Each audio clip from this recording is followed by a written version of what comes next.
हम और आप दिगंबर जैनाचार्य विरचित जैन व्याकरण का तंत्र रूपमाला का अध्ययन कर रहे हैं और इस कातंत्र रूपमाला को पूर्वार्ध और उत्तरार्ध दो भागों में विभाजित किया गया है।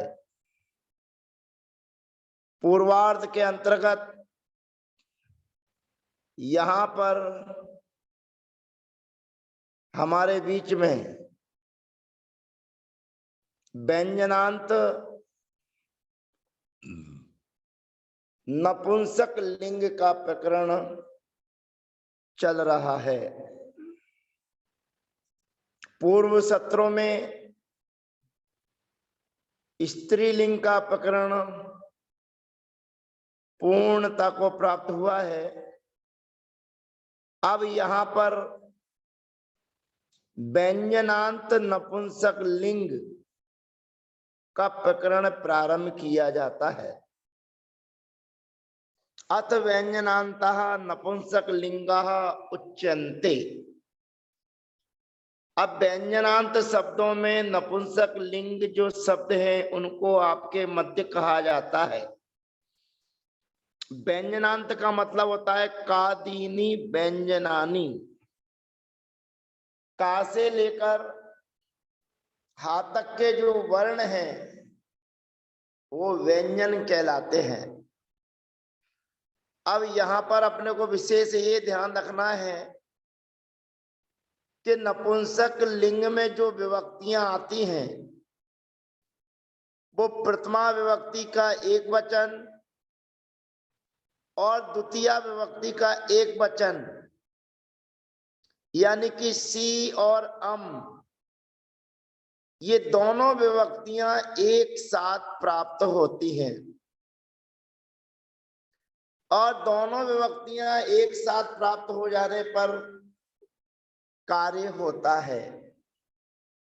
इसी प्रकार से द्वितीय विभक्ति के प्रथमा विभक्ति के द्विवचन और द्वितीय विभक्ति का द्विवचन ये भी दोनों एक साथ आते हैं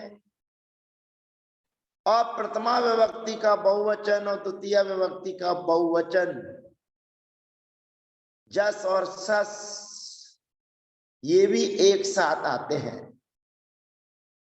अब अपने को यहां विशेष ये ध्यान रखना है कि पूर्व में हमने एक सूत्र पढ़ा था पंचादौ घुट। प्रारंभ की जो 5 विभक्तियां हैं सी औ जस अम औ इनकी घुट संज्ञा की जाती है और घुट संज्ञा करने पर काम किया जाता है। परंतु नपुंसक लिंग में इन 5 की घुट संज्ञा नहीं होती है,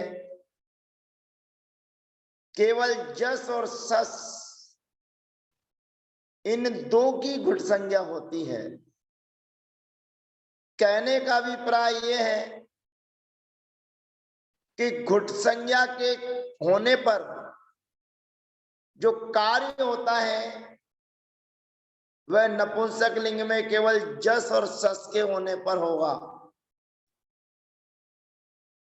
और अघुट स्वर और अघुट व्यंजन वाली विभक्तियों के होने पर यदि कोई कार्य होता है तो हमारे पास में औ बचती है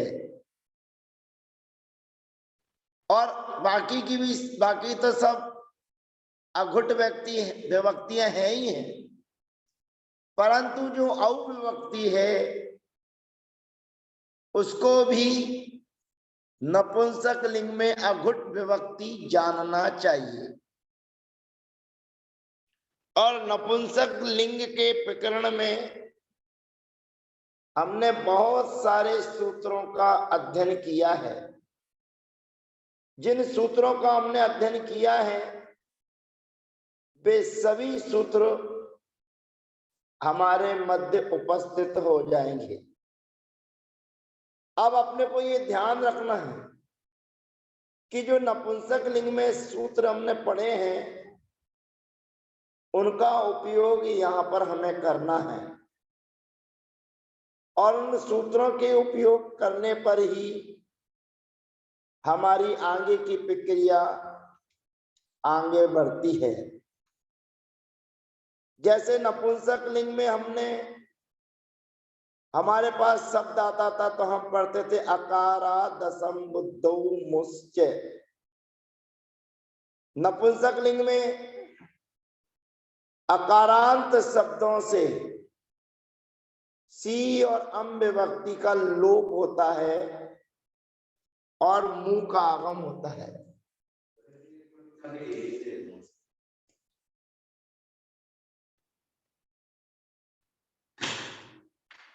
तो अकारा दसम बुद्धौ मुश्च सूत्र के माध्यम से सी और अम का लोप होकर मुंह का आगम किया जाता है। धीरे धीरे आगे जब हम बढ़ते चले जाते हैं उसी नपुंसक लिंग में हम एक सूत्र और पढ़ते हैं।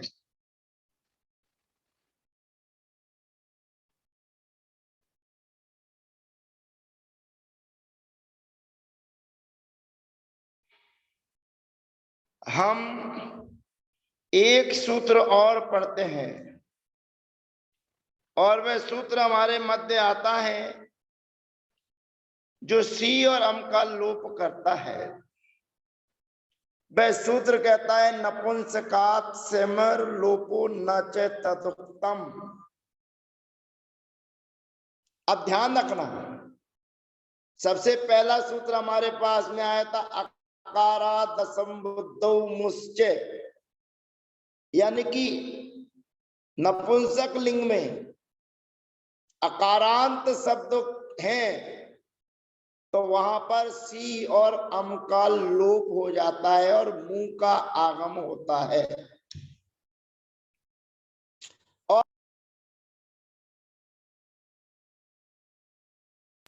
नपुंसकात् सेमोर लोपो न च तदुक्तम,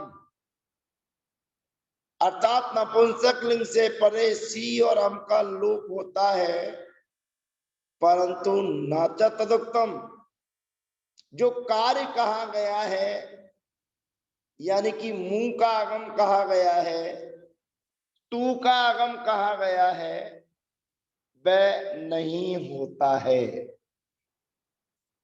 अब ये अपने को ध्यान रखना है कि नपुंसकात् सेमोर लोपो, नपुंसक लिंग में सी और अम का लोप होता है लेकिन लोप होने पर जो कार्य कहा गया है वह नहीं होता है। उसी चीज को यहां पर ध्यान रखना है। ये सूत्र हमारे बीच में सामने बैठा हुआ है। यह सूत्र कहता है विरामे व्यंजनादा भुक्तम नपुंसकात् सेमोर लोपोपि। विरामे व्यंजनादा भुक्तम नपुंसकात् सेमोर लोपेपि। ये सूत्र आपके बीच में जो नजर आ रहा है, दिख रहा है, वह सूत्र भी आपके बीच में यही कह रहा है, यही दर्शा रहा है कि विराम और व्यंजनाद उच्च है। विराम अथवा व्यंजन के होने पर यदुक्तम, जो नपुंसक लिंग में कार्य कहा गया है वह नपुंसक लिंग में कार्य नपुंसक लिंगात पर्यो सिमोर लोपेपि तद्भवति। माने जो कार्य कहा गया है, माने सी और अम के लोप हो जाने पर जो अन्य कार्य होते हैं वे होते हैं। ये सूत्र नया काम बता रहा है। माने नपुंसकात विराम और व्यंजन, लेकिन शर्त अपने को ध्यान रखना है, विराम और व्यंजन के होने पर ही नपुंसक लिंग में हमें प्रक्रिया समझनी है। हमें सी और अम का लोप पीछे वाले सूत्र से करना है, और ये सूत्र कहता है विरामे व्यंजनादौ,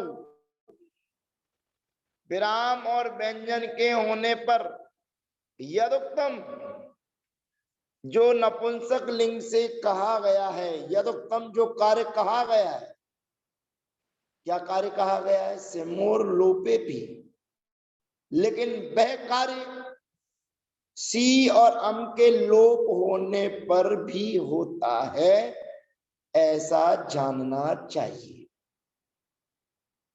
अब जो जो कार्य हमने पूर्व में किए हैं वो कार्य हमें यहां पर करना है। कहने का अभिप्राय यह है कि नपुंसक लिंग में कवर्गांता अप्रसिद्धा, नपुंसक लिंग में कवर्गांत शब्द नहीं होते हैं। चकारांतो नपुंसक लिंगा प्रांच शब्दा, अब नपुंसक लिंग में चकारांत शब्द प्रांच शब्द हमारे बीच में आता है। ध्यान रखिए, ये प्रांच शब्द वही है जो प्रा उपसर्ग पूर्वक अंचु धातु का प्रयोग होता है, वही ये प्रांच शब्द है। उस प्रांच शब्द की प्रक्रिया में जब हम सी और अम विभक्ति लेकर आएंगे, तो सी और अम विभक्ति के लेके आने पर अब हमें लोप करना है। लोप करने की प्रक्रिया हमारे पास में क्या है? क्योंकि ये सूत्र तो जो कहता है कि जो आपने सी और अम के लोप करने पर जो पूर्व में पुल्लिंग में जो कार्य होता है वह कार्य आपको करना है। यह सूत्र आपके बीच में यह दर्शा रहा है। तो सर्वप्रथम में सी और अम का लोप करना है, और सी और अम का लोप करने के लिए हमारे पास में सूत्र वही है जो अभी हमने थोड़ी देर पहले स्मरण किया था, यानी कि नपुंसकात् सेमोर लोपो न च तदुक्तम, नपुंसक लिंग से परे शी और अम का लोप होता है, और लोप होने पर तदुक्तम कार्यम न भवति। तदुक्तम कार्यम न भवति का मतलब है कि सी और अम के लोप होने पर तू और मुंह का आगम नहीं होता है। तो तू और मुंह के आगम का तो निषेध इसी सूत्र से हो गया। अब हमारे पास में प्रांच शब्द है। अब प्रांच शब्द के होने पर जब सी और अम का हमने लोप कर दिया है, तो अब क्या करना है? तब ये सूत्र हमारे बीच में आता है विरामे व्यंजनादा भुक्तम नपुंसकात् सिमोर लोपेपि, अर्थात नपुंसक लिंग से परे जो सी और अम हैं उनके लोप होने पर जो कार्य कहा गया है वह कार्य होता है। अब क्या कार्य कहा गया है? तो चवर्ग दीर्घादि नाम च, चवर्ग दीर्घादि नाम च सूत्र के माध्यम से जो चा है उस चा के स्थान पर गा आदेश हो जाएगा। अब आपको ध्यान रखना है, अभी मैंने आपको बताया था कि नपुंसक लिंग में जस और सस विभक्ति की ही घुट संज्ञा होती है, अन्य अघुट कहलाते हैं। माने पंचादो घुट, वहां पर 5 विभक्तियां घुट विभक्तियां कहलाती हैं, परंतु नपुंसक लिंग में जस और सस विभक्ति ही घुट विभक्ति कहलाती है। ऐसा पूर्व में आपको दर्शा आए हैं, बता आए हैं। तो जस और सस की गुट संज्ञा होती है और जस और सस को छोड़कर सभी अघुट कहलाते हैं। तो यहाँ पर चवर्ग दीर्घादि नाम च सूत्र के माध्यम से चा के स्थान पर गा आदेश हो जाएगा। अब गा आदेश हो गया है तो प्रांच धन्य गा। अब यहां पर अपने को ध्यान रखना है, जो हमने सूत्र पढ़े हैं उन सूत्रों का यहां पर स्मरण करना है। व्यंजनानुसंगा, जो प्रांच में यहां दिख रहा है वो ना है, और धातु और लिंग के अंत से पूर्व, अंत व्यंजन से पूर्व जो ना है उसका नाम हो जाता है अनुसंग, अर्थात उसका अनुसंग नाम रख दिया गया है। और अनुसंग नाम रखने के बाद में सूत्र आता है अनुसंगश्चा कृंचेत।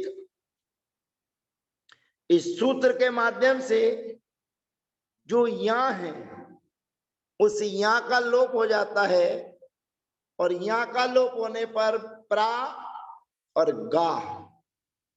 अब यहां पर वा विरामे सूत्र के माध्यम से का और गा रूप में दो प्रयोग रहेंगे, प्राक और प्राग। पुनः अपने को स्मरण रखना है, ध्यान रखना है, सी और अम का लोप करने पर जो मुंह और तू का आगम होता है वह नहीं करना है, परंतु चवर्ग दीर्घादि नाम च, ये सूत्रों से कार्य करने के लिए सूत्र दिया गया है। विरामे व्यंजनादा मुक्तम नपुंसकात सेमोर लोपेपी। ये लोपेपी के बीच में अवग्रह खंडाकार का चिन्ह है जो पीडीएफ फाइल में नहीं है। तो ये कहता है वो जो सी और एम के लोप करने पर जो काम होता है वह आपको करना है। तो क्या करना है? कहते हैं चवर दीर्घादि नाम जैसे चा के स्थान पर गा करना है। अनुसंगस चाक्रुंचेत सूत्र से उसकी अनुसंग संज्ञा करना है यहाँ की, और फिर अनुसंगस चाक्रुंचेत से अनुसंग का लोप करना है, और व्यंजनानुसंगा सूत्र से उसकी अनुसंग संज्ञा करके अनुसंगस चाक्रुंचेत से लोप करना है। और उसके बाद का सूत्र आता है वा विरामे, तो उसके बाद में प्राक और प्राग, ये दो प्रयोग हमारे बीच में सिद्ध हो जाते हैं।